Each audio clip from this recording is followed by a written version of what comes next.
Young in Love. Hi guys, welcome to another episode of the Young in Love podcast. This is your favorite host, Keziah Vilawa. On the previous episode of the Young in Love podcast, we talked about the privilege of love and the abuse of access. If you haven't listened to that episode, please go and listen. Very interesting episode. And then I also responded to some of the questions that I received, the anonymous questions and messages that I received.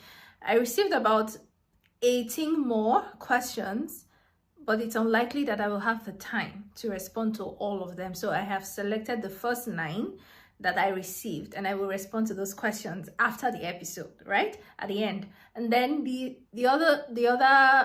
remaining questions, I will respond to the remaining questions in the next episode. So please stay tuned. On today's episode, we're going to be discussing cheating in general. So both borderline cheating and the different types of cheating, right? So borderline cheating is you're not there yet. You haven't started cheating yet, but you're on your way. All those small things. I think there's even a name for it, micro-cheating. All those small things that you do that will not necessarily earn you the cheater badge, but it's baby steps. They say now from clap dance they take start. So all those small things, we're going to be discussing borderline cheating and then the different types of cheating, and then at the end of the episode I will respond to all the questions that I have received. So if you see me looking down, I'm looking down at my laptop. Okay, all right. So what is borderline cheating? As I said earlier, borderline cheating refers to all the baby steps that you take before you become a cheater. Those baby steps. Borderline is you're not there yet, but you're at the border. You can't really say he cheated or she cheated. And you can't really say, well, this action is okay at the same time. It's almost like the gray area, when it comes to cheating. What are the different types of cheating? Because I think we have that consensus, right, that we gradually move away from the traditional notion of cheating, where it's until you knack that you've cheated, right? So these days you don't necessarily have to consummate the action, right? The extramarital affair. It's not until you have slept with somebody that it will be considered as cheating. There are other things. The first one is emotional cheating. What is emotional cheating? When you start to depend on emotional support and comfort and succor from a third party. Now the thing is, sometimes we ask ourselves this question: is it possible that your partner can provide everything, will be everything to you in your relationship? Chances are that will not happen, because it's going to be a lot of burden and a lot of pressure on your partner. But that kind of emotional support that only your partner should be able to give you, right? Then you find yourself wanting to get it from some other place, or sometimes it's not even intentional, but you begin to overconfide.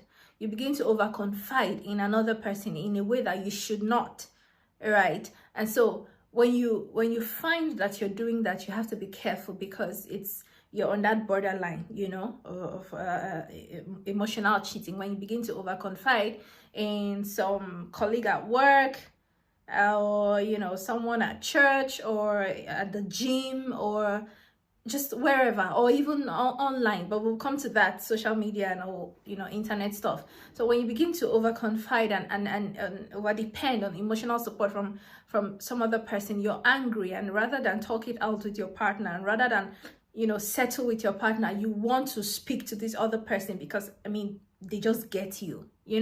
This lady gets me in a way that my wife doesn't. Or, oh, this guy just gets me.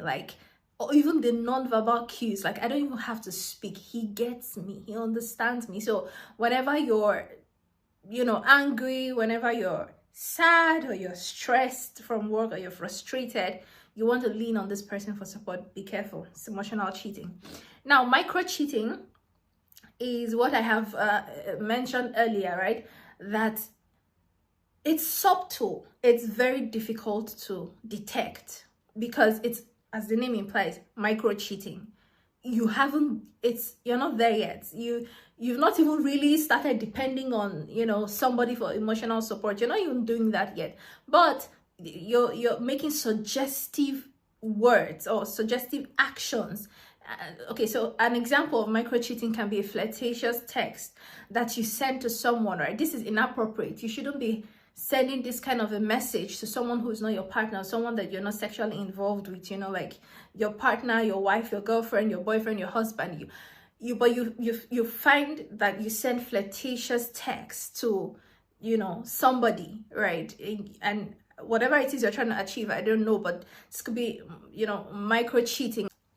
So the thing with micro-cheating is that because it's subtle, it's very difficult to detect. How can you detect micro-cheating? You have to pay attention to behavioral patterns and changes in those behavioral patterns. For example, you have a partner who never cared before about protecting his phone or protecting her phone and the privacy of the mobile device, but suddenly they become overprotective of their phones. You need to pay attention, right, to that.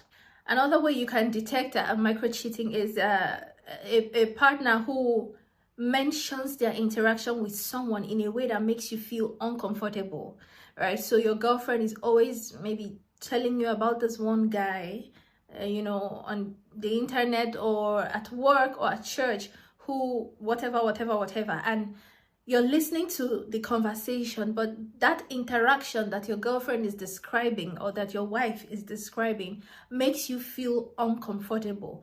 Now, don't forget I said that with micro-cheating, you can't really say this person is already cheating, right? And we're talking about borderline. Those micro things, text, statements, or actions, or maybe even inactions, right, that your partner is engaging in. So if it starts to make you uncomfortable, and again, be careful, because the way that you feel, your emotions will not necessarily be the benchmark, the criteria, because sometimes we can be like very jealous. You want to be careful that you're not. So again, you need to just take all of the circumstances into account. Another way, right, that you can detect micro-cheating, because it's very subtle, is when your partner is not mindful of the significance of their interaction with others. So for example, you're innocently doing something, or maybe you don't even know that there's a general consensus that this thing, let me think of one sign. Maybe if you do right to somebody, it means you want to like clean the person dry, you want to enjoy the person. That's what this means when you do it. And then your partner may be completely oblivious to that consensus, right, does it, and you tell the person that, listen, this is what this means, and you did it to this person. Be careful, because this is the general understanding of what you've just done. But whatever, I didn't, it doesn't mean nothing, right?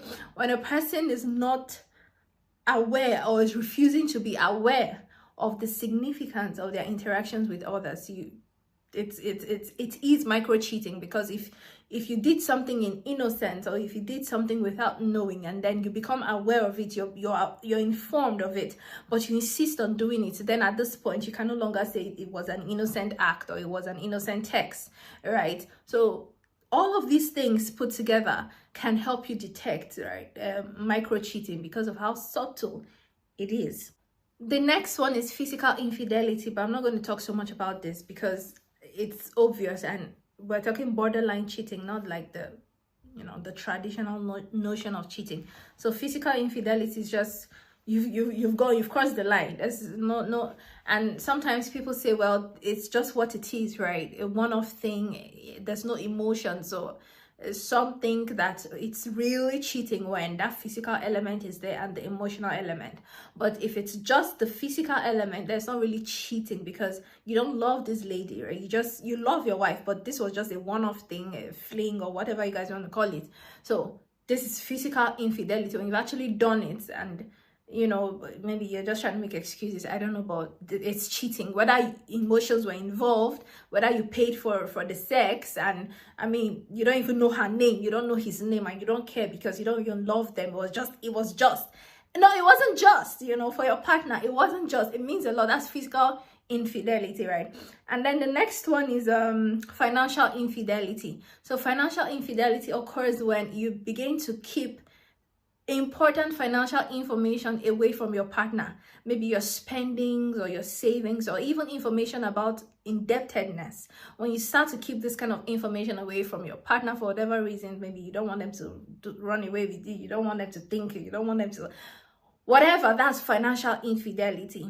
And another aspect of financial infidelity is denying financial benefits to your partner, but granting those same benefits to some other person out there, right? And now I'm not even talking about family, because I mean, we have the obligation to take care of our family members and all of that, but I'm talking third party. So your husband wants you to spare this amount, towards a financial or family purse, so you can do something for your child together.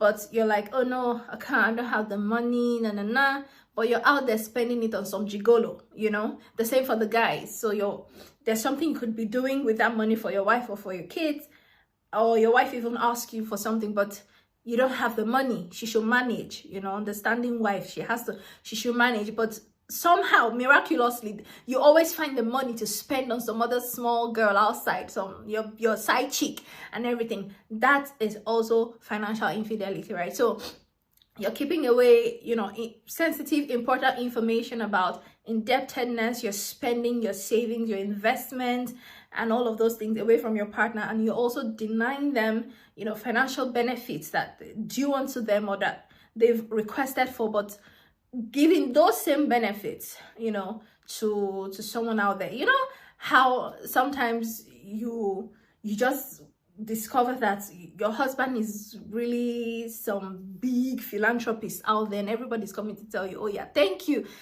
so much, thank your husband, madam, thank you, and you're not even aware. Like, you don't know, he's just doing it. And in your head, I mean, you're not going to tell them like, oh, so he did this for you. But in your head, you're thinking, wow, so he was able to do this for this woman, this man, this boy, this girl. And 2 months ago, 6 months ago, I asked for even something less I needed. And he was like, oh, no, I don't have the money, manage. Again, you need to take all of the circumstances into account. Maybe there are times when you can compromise, there are times when you can understand, but if this is a recurrent habit, this can be a form of financial infidelity. Now, the next one is cyber affair. All right, we live in a very interconnected world, and you're able to text and chat with whomever, wherever, and however. Right? Nobody's there with you, your phone, your computer. So cyber affair occurs when you're having intimate conversations, as flirtatious conversations, chat and text and calls of a sexual nature with some other person. And the thing is, right now there are services that offer this. So XXX rated chats with strangers, the people who this is their job is to chat with strangers and just text in wherever way the stranger wants to text her. So you're bored, you want to talk dirty, you just go on those sites, right? There are sites where they offer adult-rated conversations as a service, sexual chats as a service, or sexual calls as a service. This is cyber affair, because this is not something you should be doing, right? When you're having all of these types of sexual interactions and stuff with someone who's not your partner, then this is a form of cheating, cyber affair. The next one is commemorative fidelity, or commemorative infidelity, however you want to say it. So in this situation, you're out of love, you're falling out of love with your partner, with your spouse, right? But you're still in that relationship with them out of obligation. Let me stay here for the kids. But you're doing what you want to do out there. You're cheating out there. And this is why some people call it commemorative fidelity instead of infidelity, because you're still in the marriage. You haven't filed for a divorce or anything. You're still there, but you're doing what you're doing outside. But commemorative fidelity is that you're still in that committed relationship out of obligation, not necessarily because you love the person. Someone else has your love and someone else has your attention, right? Sometimes you haven't even like actually, done physical infidelity. You haven't like cheated outside, but you're just out of love with your partner, and it's making you start to consider others and interact with others in a way that you normally wouldn't if you were still in love with your partner. So commemorative fidelity or infidelity, however you want to call it, is one form of cheating or borderline cheating. Actual cheating. Casual affair is kind of, what I said about physical infidelity, where you do it but you detach emotions, right? So you feel that because you're not into this person, it was a one-off thing, so it's not so deep. Like, why are you making a big deal out of it? Man, or whatever. All right, casual affair is a form of cheating, and it's still cheating. It's like, this one not even borderline again. You are in it. You are doing it. It's a form of cheating. I'm going to blow your mind at the end of all these types of cheating. Just stay with me. Online affairs, very similar to cyber affair. In fact, they are the same. All of these things online. Sometimes it's like, anyways, I'll never really get to meet this person or know this person, so I can as well, chat away and text away and flirt for all I care. And I don't know who this person is. Chances are that I will never meet them to actually get down with them. You don't need to meet them. Just doing that thing.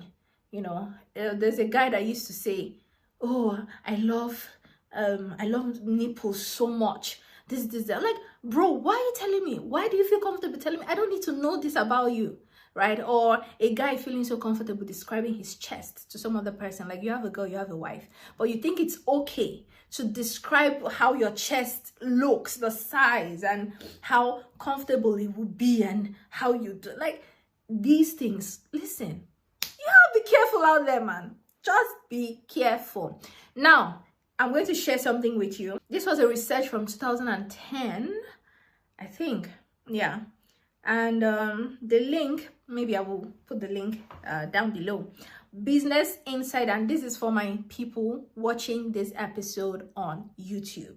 If you're listening on Spotify, if you're listening on Apple Podcast, or any of these podcast platforms, and you really want to see me, like you want to see who's talking, go to YouTube. Young in Love podcast on YouTube, right? So maybe there are multiple Young in Love podcasts, but add with Keziah. Just put Keziah to differentiates creme de la creme. Anyways, back to cheating, right? So did you know that men with high IQs are less likely to cheat? I mean, like, this is from 2010, and the research was published in the journal Social Psychology Quarterly, right?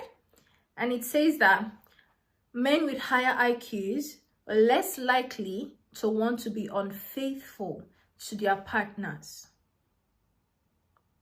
Conducted by Dr. Satoshi Kanazawa from the London School of Economics and Political Science. Listen to this. More intelligent men are more likely to value monogamy and sexual exclusivity than less intelligent men. It was discovered that there's a direct correlation between intelligence and loyalty, right? There's a direct correlation between intelligence and loyalty. So if you find that your man is very prone to cheating, like maybe it doesn't have sense. Maybe it doesn't have sense. It doesn't have sense because this study found that there's a direct correlation, right, between intelligence in high IQ men and loyalty. So, I mean, there are other factors that can, jinx the findings of this study, right? But just based on the study alone, higher IQ men are the real deal. Intelligent men are the real deal, right? So, why do brainy guys cheat less? Well, the study suggests that higher status guys have more to lose, so they are less likely to stray. On the other hand, lower status guys might feel the need for more conquests due to resource concerns. This is from Medium, right? So, Marry somebody that has something to lose. Marry people that are intelligent, people that have sense.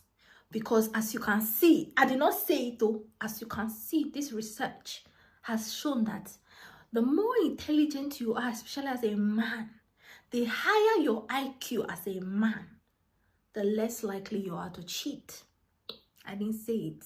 That's what scientists said, right? So just be praying to marry an intelligent man, a God-fearing man with high IQ and a lot to lose, so that two of you can, be in that marriage together and work things out. You know what I'm saying? All right, we've come to the end of this episode, and now I will take about 9 of the questions that I received. And the first question is, somebody is asking, and I'm going to put the questions somewhere here. Somebody's asking, would you, a preacher of love, agree to marry a 40-year-old guy with a high body count? Excuse me, guys. What does body count mean? Because I'm completely lost here.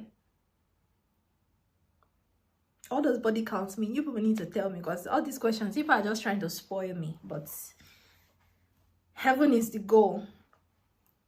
I would marry anybody that meets the basic minimum requirements that I've set in my head. It's not about age, and it's not about body count. It's not about any of those, right? I will marry someone that meets the minimum requirements that I have. I'm not sharing those with you, but to answer your question, yes, I will marry a 40-year-old. I will marry a 35-year-old. I will marry a 39-year-old, provided they meet these minimum requirements, non-negotiables that I have in my head. Next question. Is missionary sexual style the only appropriate sexual style for Christian couples?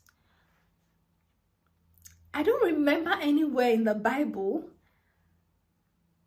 where the appropriate sexual style for married couples was discussed. I don't remember anywhere in scripture.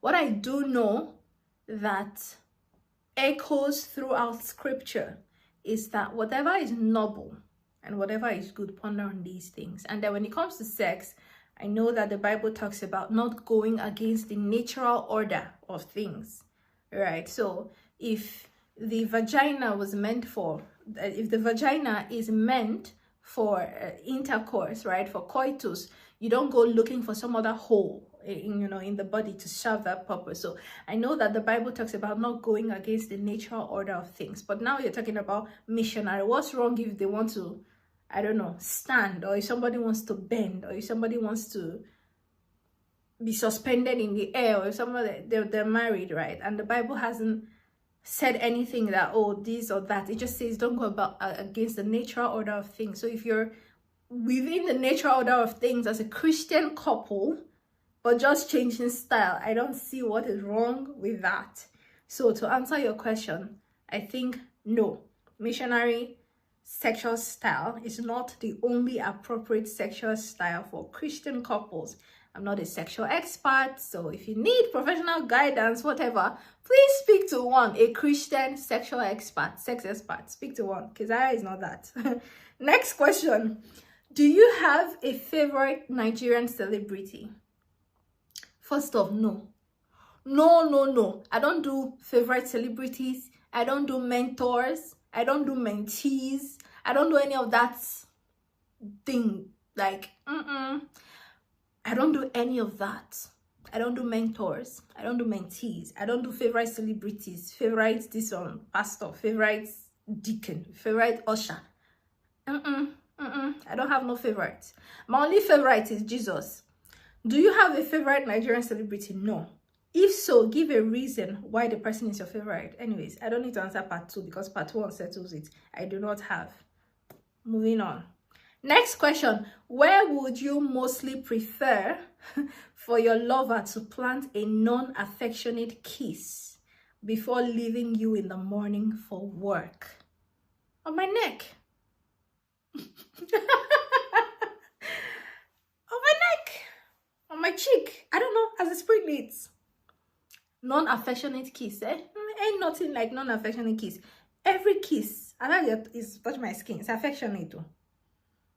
Well, maybe apart from holy kiss, but I don't want no holy kiss. Like with my partner, it's affectionate. Next question. How many kids do you want? As the Lord pleases. As the good Lord pleases. 1, 2, 3, 4, 5, 6. As the Lord pleases. As I'm saying, as the Lord pleases, somebody's wondering, hey, boy, you're not in control, you know. Hey, but as the Lord pleases. But anyways, maximum of 5, I think. Maximum 5. Next question.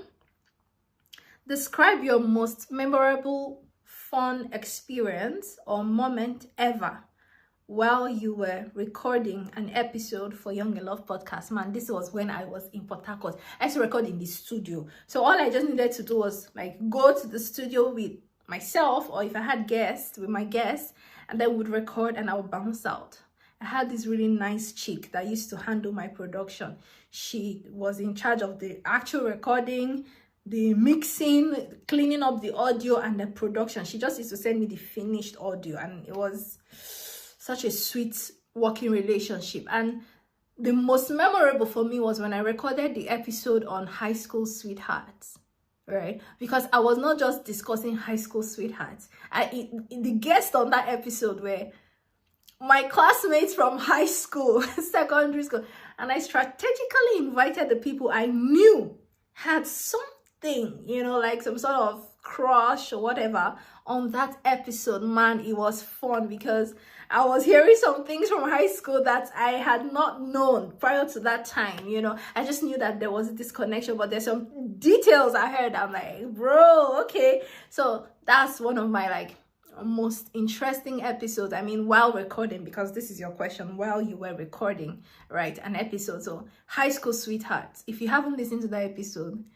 go and listen. If you're listening on YouTube, I don't think you will see it, but you can go to Spotify or Apple Podcast or Google Podcast, wherever you listen to your podcast, look for that episode. Like, man, interesting. The title of the episode is High School Sweethearts, right? So nice. I hope I've answered your question. Now, another question is, do you play video games? You never ask me if I play games. Me, that if I buy phone, there are games on the phone, I will delete the games. And I'm talking of video games. Well, maybe it depends on who is playing with me. Because playing alone myself, I don't know. Oh, I don't think I do. I don't. Next question. Share the weirdest or most embarrassing pick-up line which you were told. I don't know about most embarrassing, but about weird, for sure. This one guy that was trying to talk to me, he said, I know that you are young and you want to live life, you know, young baddie, or I don't even know the word he used, but this is what he said, that he likes women that keep nails, so I should not look at him as, you know, a man that is too old and will stop me from this. Like, guys, look at my nails. I don't even do nails, but maybe he just felt like saying these things, that he won't stop me if I want to do my nails. He won't stop me. That wasn't even the main thing. He now said that one thing or another thing that turns him on is pubic hair. As in, she doesn't need to be shaving, like shaving. She can keep the thing bushy like that. I'm like, why? Is this what you tell me to get me to talk to you and, you know, say yes to you? I was worried because why are we talking about pubic hair? Why do you think it's so?